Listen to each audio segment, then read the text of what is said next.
This is a Librivox.org recording by Kirsten Ferreri. Thus Spake Zarathustra by Friedrich Nietzsche, translated by Thomas Common. Part 1, Chapter 8. The Tree on the Hill.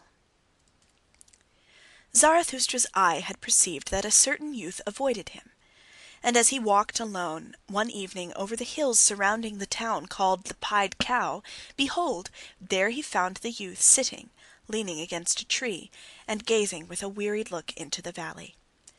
Zarathustra thereupon laid hold of the tree beside which the youth sat, and spake thus: If I wished to shake this tree with my hands, I should not be able to do so.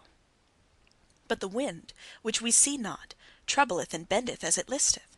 We are sorest bent and troubled by invisible hands. Thereupon the youth arose disconcerted, and said, I hear Zarathustra, and just now was I thinking of him. Zarathustra answered, Why art thou frightened on that account? But it is the same with man as with the tree. The more he seeketh to rise into the height and light, the more vigorously do his roots struggle earthward, downward, into the dark and deep, into the evil. Yea, into the evil, cried the youth. How is it possible that thou hast discovered my soul? Zarathustra smiled and said, Many a soul one will never discover unless one first invent it.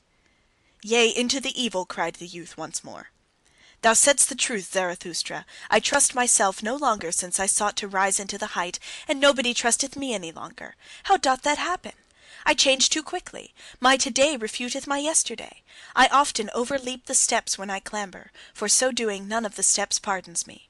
When aloft, I find myself always alone. No one speaketh unto me. The frost of solitude maketh me tremble. What do I seek on the height?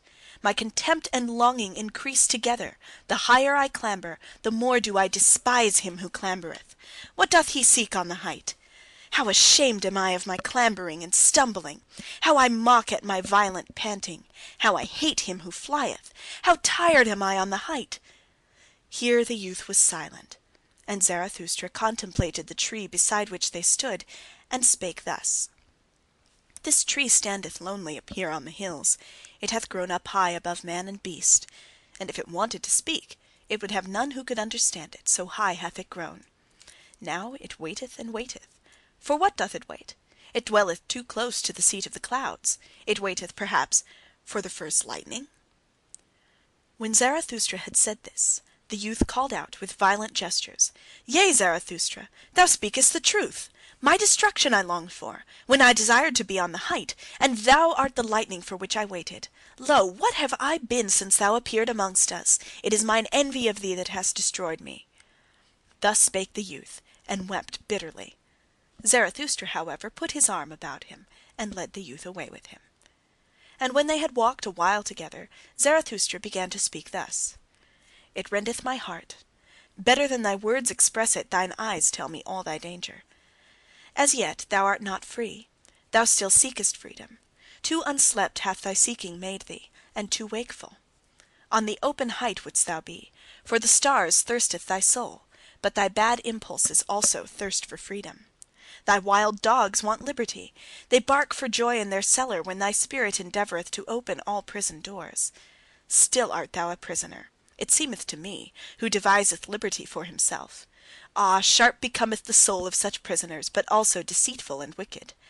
To purify himself is still necessary for the freedman of the spirit. Much of the prison and the mould still remaineth in him. Pure hath his eye still to become. Yea, I know thy danger, but by my love and hope I conjure thee, cast not thy love and hope away. Noble thou feelest thyself still, and noble others also feel thee still, though they bear thee a grudge and cast evil looks. Know this, that to everybody a noble one standeth in the way.